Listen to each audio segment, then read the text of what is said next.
In an opera house in Berlin, a renowned magician popularly known as Wei Ling Su is performing a trick, making a live elephant disappear from the stage in a matter of seconds. Next, he magically cuts a woman's body in half. Then, he goes inside a sarcophagus which his assistants closes, but the next second, he magically comes back relaxedly sitting in a chair. His audience applauds his performance. After the show, he walks back to his dressing room, ranting about the wrong choice of music during his performance, nagging at his assistants' late timings. He ignores the fans who came backstage to meet him and get his autograph. He removes his makeup and it is revealed that Wei Ling Su is actually a white man named Stanley, our main character. He hears a knock on his door and his friend, Howard, walks in, who is also a magician, praising Stanley for his performance, especially for his last trick of getting inside the coffin and then showing up in the chair. They haven't seen each other in about a year. Howard tells Stanley that he needs his help for something which piques Stanley's interest. The next scene takes us to a bar. Howard tells Stanley about the Cadilge family, a wealthy family in the south of France. Catherine Cadilge, a daughter of Cadilge family, is friends with Howard and has asked his help.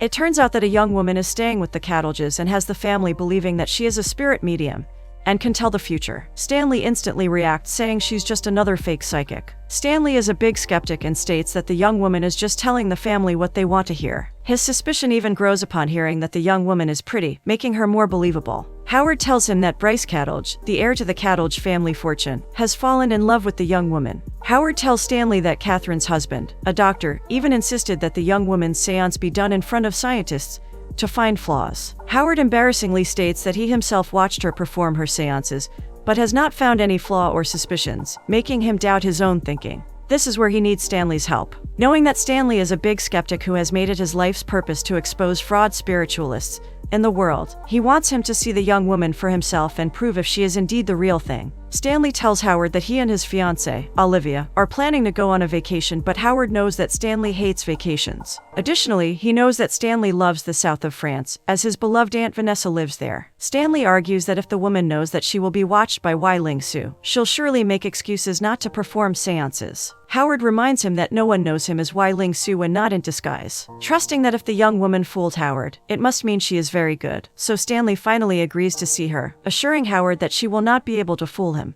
The next morning, Stanley talks to Olivia about postponing their holiday. Olivia is a very eloquent woman, and although disappointed, she understands Stanley and allows him to go. Stanley showers her with affection to make up for it, emphasizing that they are a match made in heaven. They arrive at the Cadilge estate where Catherine and her husband welcome them. Catherine states that her mother and brother have grown very fond of the young medium whose name is Sophie Baker, an American, who lives there with her mother. Apparently, Sophie promised Mrs. Cadilge that she will make contact with her departed husband. On the way inside, the group has agreed to introduce Stanley as Stanley Taplinger to cover his true identity. They meet Bryce and introduce each other. Bryce proudly shares that his beloved Sophie gets mental vibrations, allowing her to know things about people. Bryce also shares that Sophie once looked into his eyes and instantly knew things about him that she couldn't have known. He even suggests that she can help Stanley if he has a dearly departed one he wishes to make contact with. He also says that she can predict the future like a visionary. Bryce mentions that his mother has agreed to fund a foundation that Sophie and her mother wants to build for studying Sophie's work, proving that they are really invested in Sophie's gifts. Moments later, they see Sophie approaching and come out to meet her with her mother. Sophie is indeed a beautiful young lady with a pair of doe eyes and a beautiful smile. After shaking hands with Stanley, Sophie freezes for a bit as if sensing something from him. Sophie's mother asks what Stanley does for a living, and before he could answer, Howard makes Sophie guess it.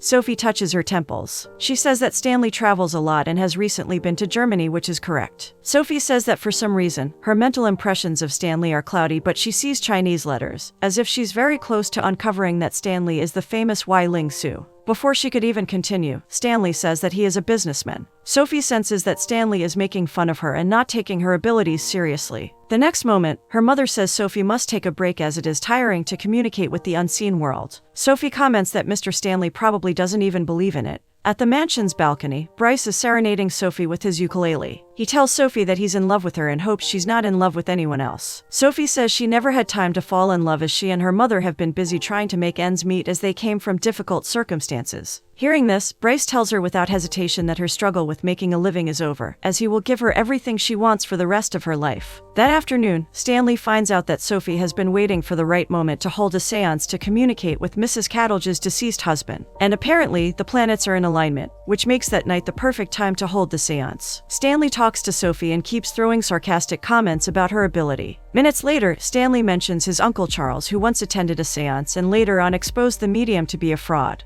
At the mention of his uncle, Sophie suddenly stops and randomly mentions that his Uncle Charles passed away near water. Stanley is taken aback by what Sophie said, puzzled by how she knew that information. Despite what just happened, Stanley still tries to brush it off and maintains his skepticism. The time for the seance comes and they gather at a round table with a candle in the middle. Stanley and Howard observe at the side to find any flaws. Sophie starts falling in a trance and starts talking to Mr. Cattledge's spirit, asking it to knock once for yes and twice for no. Mrs. Cattledge then asks her departed husband if he is okay, and they hear a single knock, delighting the widow. Then, Sophie asks the spirit again to give her a sign if they can hear her, and suddenly, the candle in the middle of the table floats on its own. Stanley and Howard sees this. Howard then snatches the candle to search for any wire that may be connected to it, but tells Stanley that he found none. After the seance, Stanley and Howard run into Sophie and Bryce talking by the fireplace. Then Bryce asks them to join in celebrating the successful seance. Stanley and Sophie are left there talking. Sophie mentions that she remembers now who Stanley represents, telling a story of when she watched a performance by Ling Su. Stanley asks if she enjoyed his performance. She happily responded yes, emphasizing how amazing it was seeing him vanish a live elephant on stage, but commenting that it was just mechanical tricks that could be learned with practice. Stanley implies that it is the same with what Sophie is doing, stating that what she does is just a type of trickery. Seemingly triggered by this, Sophie reveals that she knows Stanley is Ling Su. Stanley retorts that there is nothing Sophie can do that he can't do as well, firmly implying that he believes Sophie is just doing tricks. She retorts that just because Stanley thinks he can duplicate her miracles, it doesn't prove that hers are not real. In the ballroom, while Sophie is having fun dancing with Bryce,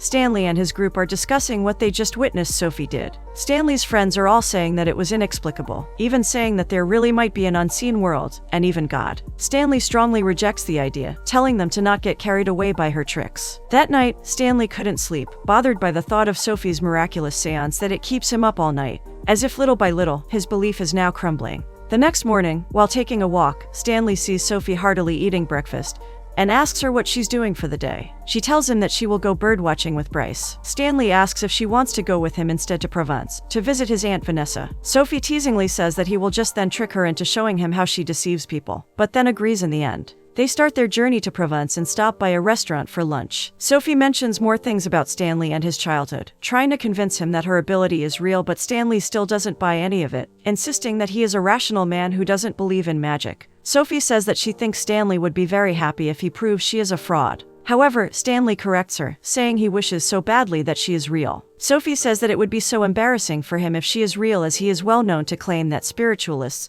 are all fraud, only to admit that he is wrong. To this, Stanley just smiles and confidently says that he is not wrong. Then, Sophie mentions Jenny, Stanley's ex-fiancée, saying she must have not wanted to be with Stanley, seeing that he is a pessimist who only likes to lock up in his room and practice his card tricks all day. Stanley gets defensive, saying that there is someone who wants him, and that is his fiancée Olivia. They go on with their trip. Stanley sees Sophie staring at the food vendor they pass by as if wanting to buy. Although he seems unwilling, he pulls to the side and lets Sophie buy food. He is amazed at how much Sophie eats, as they already had their lunch, and while being so petite. They finally arrive at Aunt Vanessa's and she mistakes Sophie for Olivia, but Sophie quickly corrects her, introducing herself. Stanley asks Sophie to say something about his Aunt Vanessa, testing her ability. Sophie stops and stares into nothingness while saying that she sees she had just been to a trip somewhere for her health, which Aunt Vanessa says is correct. Aunt Vanessa offers her something to eat, and at first, she refuses, but then sees the little cake she's offering and excitedly accepts it, amazing Stanley again with her big appetite. Then Stanley challenges her again to say something about Aunt Vanessa. Sophie asks to use the telephone first, saying she needs to tell Bryce she will be late home as they initially had plans. Once Sophie is gone from the room, Stanley opens up to his aunt that the more he sees her tricks, the more he is stumped, his beliefs shaking little by little, beginning to question his own common sense. Sophie comes back and asks for anything she could use to tell more about Aunt Vanessa. Aunt Vanessa hands her a pearl necklace. After touching the jewelry, Sophie says that she sees a love affair with a married politician who could not leave his wife for Aunt Vanessa, leaving her heartbroken, never to love again. She also mentions that the necklace is a symbol of their breakup. Aunt Vanessa seems to be also stumped at what Sophie just said, as all those are true. This completely breaks Stanley's wall of strong belief that spiritualists are not real. He excitedly holds Sophie, exclaiming how amazed he is, asking her if there really is an unseen world, asking where she has been all his life, as if he has been waiting to be proven wrong all this time. Moments later, they start driving back. Stanley asks Sophie when she first realized her gift. She tells him that it was during her teens and since discovering, she and her mother saw it as a way to make money, as her dad left them and they had no choice. Stanley, still amazed, exclaims how he always believed that what he sees in life is all there is to it and nothing more, and now he is proven wrong by this beautiful young woman. Unfortunately, Stanley's car breaks down. He confidently assures Sophie that he could fix it, but nighttime came and Stanley still hasn't fixed the car. Rain starts pouring and they run to find shelter. They see an observatory nearby. They sit down and Stanley glances at Sophie, smiling while telling her she looks like a wet puppy. Sophie scooches closer to Stanley, asking for body heat as they are both soaked from the rain. Feeling sleepy, Stanley lays down on the bench to nap. Hours later, Sophie is walking around the observatory when Stanley wakes from his sleep. He tells Sophie that it's the first peaceful sleep he's had in a very long time. Sophie then sees the lever to open the roof and then they stand there together to see the beautiful stars. Stanley has always thought of the universe as menacing, but Sophie, seeing the beautiful night sky, says it's rather romantic. The next day, as Sophie swims in the pool, Bryce serenades her, but her face shows that her mind is somewhere else, or with someone else. Bryce starts mentioning marrying Sophie again, saying he wants to have their wedding on a big yacht by summer, and then they'd go sailing from Monaco to Greece, and he even already planned out their honeymoon. Sophie tries to smile as best as she can. That night, they hold another seance to talk to Mr. Cattledge's spirit. This time, Stanley is now sitting with them. Mrs. Cattledge asks a couple of questions to her dead husband's spirit and, like last time, gets 1 knock for a yes and 2 knocks for a no. It's as if all the answers she is getting from the spirit is exactly what she wants to hear. The next morning, Stanley and Sophie run into each other. Sophie says that Bryce is away for a week for a business trip in Paris. Seemingly closer now, they agreed to go swimming by the ocean, go dancing, and go on a road trip to an orchard to smell the flowers together, enjoying each other's company while getting to know each other more. The next scene shows Stanley having a conversation with a journalist, telling him about Sophie. It turns out that he's planning to hold a press conference about Sophie, to admit to the world that he has been proven wrong for claiming that all spiritualists are fraud. One afternoon, the two of them are walking by the beach when Stanley asks Sophie if she has decided to accept Bryce's marriage proposal. He tells her she should take it, considering that she has developed a taste for high living, which Bryce can undoubtedly provide her now. This comment seemingly irks Sophie, telling Stanley that she is not as desperate as he thinks. She tells him that there are other substantial men out there who have fallen for her. Stanley comments that she could have fooled him too, but it seems he is more attracted to her gift than to her as a woman. It's as if all he sees in front of him is a gifted spirit medium, not the actual Sophie. Then Stanley asks if she's going to the upcoming ball. Sophie says she is going. It turns out that Stanley is also going with Aunt Vanessa. He then tells Sophie that he might even have a dance with Sophie too, as if asking her for a dance in his own strange way. The night of the ball, while dancing with his aunt, Stanley catches sight of the beautiful Sophie with Bryce. Moments later, after Sophie and Bryce have finished dancing, they approach Stanley and Aunt Vanessa. Sophie says that she's come to collect the dance that Stanley promised previously. They start dancing and after a while goes to grab drinks and take a walk. Sophie asks Stanley if, apart from her gift, and considering the time they spent together, has he had any other thoughts about her? Stanley seems clueless about her question and blurts out that he never technically regarded her as a woman, as he has always believed she was a charlatan until he was proven wrong. Then, he asks Sophie if she is harboring romantic feelings for him, exclaiming that it's absurd. Sophie appears hurt at this, saying that she thought that after all the time they spent together, he might have the same feelings that she seems to have developed. Insensitively, Stanley says to not misunderstand him as he sees her in the highest possible esteem, emphasizing that tomorrow, he will even tell the world about her ability. After hearing this, Sophie realizes that he really doesn't see her as anything other than a spirit medium. Hours later, Aunt Vanessa finds Stanley. He tells her about Sophie's confession, commenting that it defies all reason considering that Bryce Cattledge is desperate to marry her, and knowing that he himself is engaged. Aunt Vanessa comments that Sophie looked very stunning, to which Stanley unexpectedly agrees, saying how Sophie made rather quite a captivating entrance, making us realize that he does see Sophie as a beautiful woman but would not admit it to her. Then, Aunt Vanessa tells Stanley that she has to go drive back to Provence and also reminds him that he has a press conference in a few hours. In the press conference, journalists start asking Stanley questions about Sophie. After the conference, Catherine's husband approaches Stanley, delivering news that his aunt has been in a car accident. Stanley hurries to the hospital where the doctor couldn't assure him she will be fine. Stanley stays in the waiting room. Despite being a non-believer of God, at that desperate moment, he bows his head down and starts praying, asking God to save his beloved aunt. In the middle of his prayer, Stanley stops and seems to have realized something, exclaiming that he is being stupid to resort to prayer, stating out of the blue that Sophie is a fake. Moments later, he leaves the hospital after knowing that the surgery went well.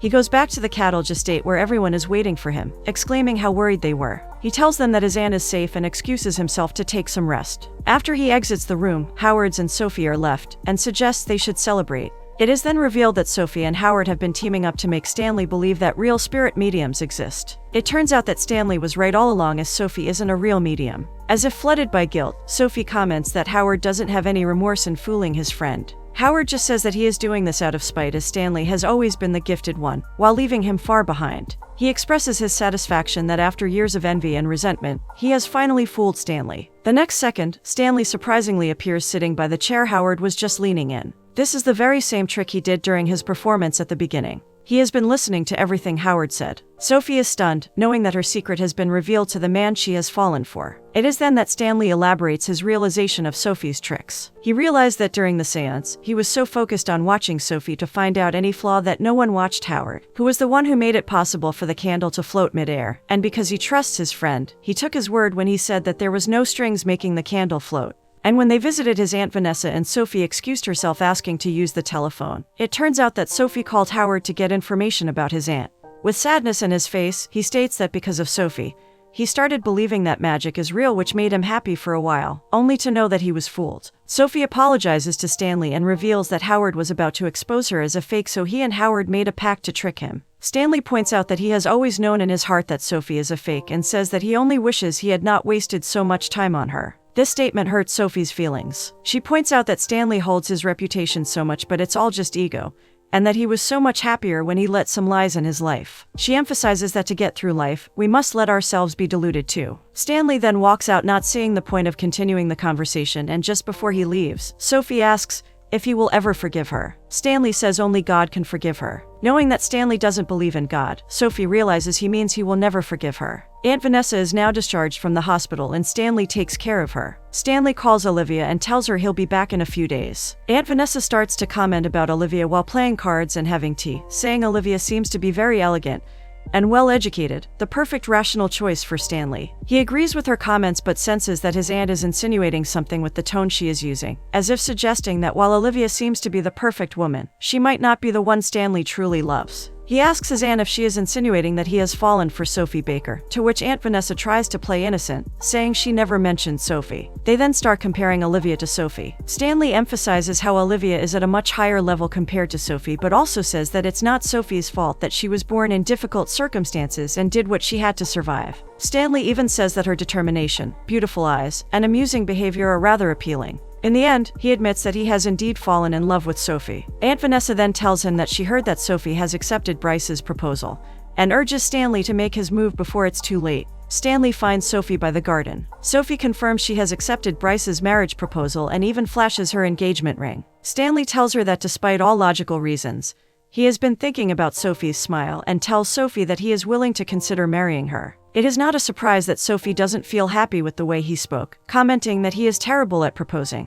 Stanley admits that he has never proposed before, as Olivia was the one who proposed to him, and that he has never really felt the urge to propose before, making Sophie an exception. Sophie compares Stanley with Bryce, who adores her and is willing to offer her a beautiful life to make her happy, while Stanley has only ever been grumpy towards her and constantly insults her. Stanley argues that around Sophie, he is not gloomy, but Sophie retorts that it is only because she fooled him into magical thinking. The very proud Stanley argues that he can offer her a life with a brilliant and witty genius. Sophie does not get swayed at all by Stanley's proposal and excuses herself. As she walks away, Stanley even angrily says that his offer is now off the table. In the next scene, we see Stanley and Howard drinking at the bar. Stanley states that he has forgiven Howard. Howard says that after everything that happened, he has seen sides to Stanley that he has never seen before. Stanley tells him how Sophie's smile still penetrates his soul and that he believes that everyone must find a reason to truly embrace life, and for him, it is Sophie, whom he is now losing. He also says that he has already told Olivia that he has fallen for someone else and called off their engagement.